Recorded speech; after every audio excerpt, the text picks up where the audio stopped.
Cuando usted ve a los repartidores de comida, de medicinas, cualquier mercancía, ¿en qué piensa?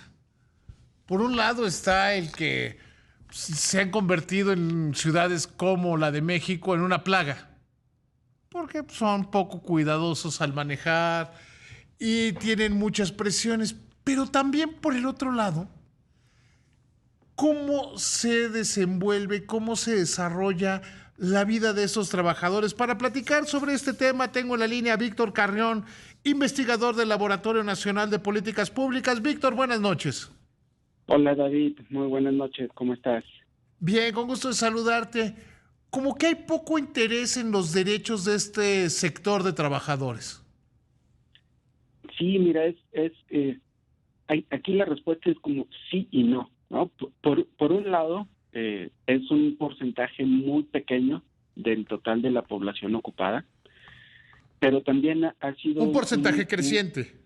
un porcentaje creciente a partir de 2012, que fue cuando llegó la primera plataforma a México. A partir de esa fecha, la ocupación de personas repartidoras ha crecido 150%. Entonces eso es una dinámica de crecimiento que no hemos observado en ninguna otra de las ocupaciones. Sin embargo, al corte de diciembre de 2021 teníamos aproximadamente 320,000 personas repartidoras que reparten comida, medicina, bebidas alcohólicas en motocicleta, caminando o en bicicleta. Entonces es un porcentaje pequeño, pero sí ha estado mucho en la discusión, sobre todo en el tema de su acceso a servicios médicos y a seguridad social. Yo te diría, este es el momento de empezar a tomar medidas. Ahora que es pequeño, pero está creciendo.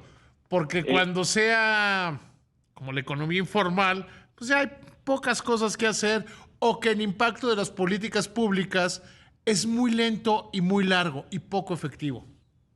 Totalmente de acuerdo, porque además no solamente son las personas repartidoras. En general podríamos clasificar a todos los que se ocupan en plataformas. Aquí pueden incluirse también los de movilidad, ¿no? Entonces eso hace que el porcentaje de la población crezca, pero es una ocupación que tiene características muy particulares, que hace súper complicado que los pudiéramos encasillar en los regímenes de obligatorio o voluntario, pensando en los esquemas que tiene el Seguro Social. Entonces, sí es importante, como lo mencionas, son pocos en términos de porcentaje del total de población ocupada, pero es una cantidad importante y creciente en el tiempo, y se espera que siga creciendo a doble dígito en los próximos 5 o 10 años. Claro, este es el momento en el cual la política pública debe funcionar. Totalmente de acuerdo. Estamos justo en el momento en que debe funcionar y que también permita, si se requiriera, algún ajuste sobre la marcha, justo en el momento en que estamos ahora, que son pocos, que están bien identificados, que están bien localizados en las entidades federativas, y tenemos sus características en cuanto a su estructura de edad, su escolaridad, sus ingresos medidos en salarios mínimos. Entonces tenemos información pública que nos permite hacer un diseño muy certero de la política pública focalizado para esa ocupación en particular. Ahora, ¿cómo son? ¿Cómo son los servicios de reparto? ¿Cómo son quienes lo integran? Mira, es todo un ecosistema en el cual tenemos 4 actores súper importantes. Por un lado está el consumidor final, llamémosle consumidor final, que es aquella persona que pide comida, que pide un medicamento o que pide el súper a su casa. Entonces están los consumidores finales.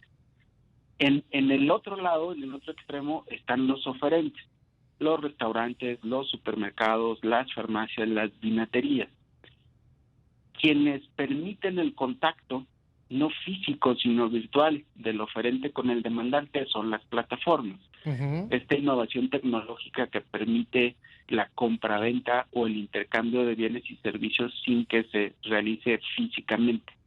Y quienes se encargan del último paso en este ecosistema son las personas repartidoras. Entonces, es un conjunto de actores donde todos nos hemos visto beneficiados de esta innovación tecnológica que nos ha facilitado y nos ha reducido los costos de transacción. Nosotros como consumidores finales ya no tenemos que correr al refrigerador a ver el imán para hacer una llamada. Ahora en el teléfono tengo muchas opciones y O estoy a peor un aún, clic. salir a buscar al proveedor. Exacto. Eso, salir y todavía estar a la expectativa de si vas a encontrar lo que quieres, ¿no? Porque no necesariamente al primer lugar que vayas vas a encontrar lo que andas buscando. Ujú, Entonces, ujú. todo esto ha generado ahorros a todos los actores.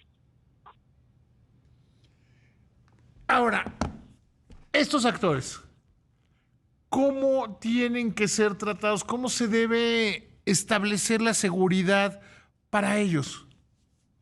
Mira, desde el punto de vista que nosotros hemos estado trabajando, si hablamos de las personas repartidoras en particular, ¿no? Y en concreto en el tema de acceso a servicios de salud o a garantizar la provisión de los beneficios de la seguridad social. Debemos de ser súper cuidadosos de que sea un esquema flexible, dadas las características de la ocupación. Estas personas son primordialmente jóvenes, están en un rango de en promedio 30 años de edad. Si comparamos la evolución de la edad promedio de los ocupados por cuenta propia y de los subordinados y remunerados, esa edad promedio desde 2005 ha venido creciendo año con año, mientras que la edad promedio de los repartidores, de las personas repartidoras, se ha mantenido constante. Entonces eso lo que nos dice es que es una población con características muy particulares, que uno de los beneficios que más valoran de estar ocupados en las plataformas es la flexibilidad. Ellos deciden cuántas horas se conectan por día, qué días se conectan, y también si se conectan a una o más plataformas. Entonces, los esquemas de seguridad social son muy rígidos, los que tenemos actualmente en la ley, son muy rígidos y Ujú. no aplican necesariamente para esta ocupación. Entonces necesitamos un esquema novedoso para estas personas que yo les llamaría ocupados digitales, pero teniendo como punto de partida y como restricción que no se inhiba la inversión en este tipo de desarrollos tecnológicos, que generan una derrama de beneficios a los restaurantes, a las farmacias, a nosotros como consumidores finales y al fisco. Al fin del día también se incrementa la recaudación. Entonces, sí hay que ser cuidadosos en el diseño de la política pública para no cancelar esos beneficios sociales. ¿Hacia dónde debería, o sea, cómo debería ser la política pública? Porque yo coincido en todo lo que estás diciendo, pero requieren que se entienda que no tienen horarios fijos, que el horario no se puede establecer como un horario fijo, que dependen de la demanda del servicio, que, como bien lo decías, pues lo mejor, no sé, a un conductor de aplicación, pues ya es común que sean al mismo tiempo de Didi y de Uber, por ejemplo. O que los Totalmente, de Uber Eats también estén repartiendo Rappi. También se tiene que comprender eso, ¿no?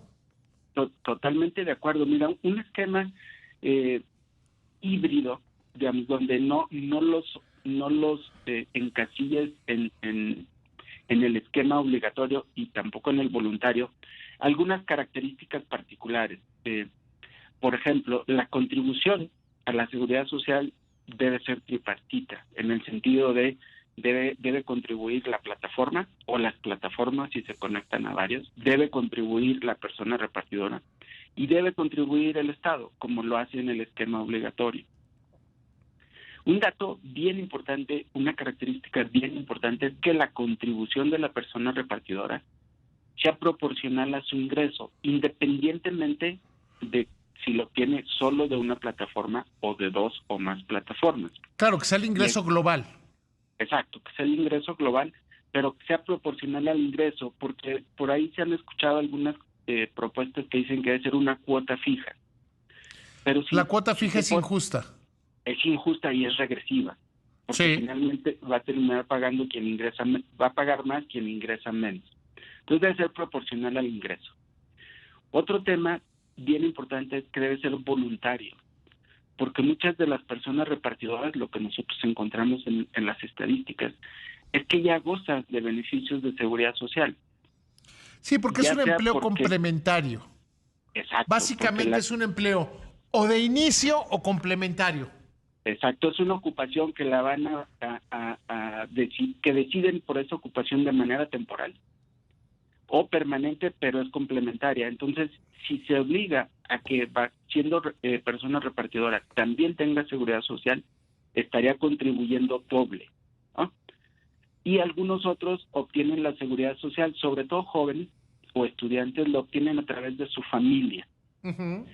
Entonces, sí, estas tres características son fundamentales: que sea voluntario, que sea tripartito y que sea proporcional al ingreso. Y eso es bien complicado de encasillarlo en el esquema, en los esquemas vigentes. Entonces se requiere abrir una categoría especial a las personas repartidoras y luego en general para todos aquellos que se ocupan en las plataformas digitales. Claro, se tiene que crear una nueva categoría que reconozca la realidad nueva del trabajo. Te agradezco muchísimo, Víctor, que me hayas tomado la llamada. Un gusto platicar contigo. El gusto fue mío, David. Buenas noches. Buenas noches.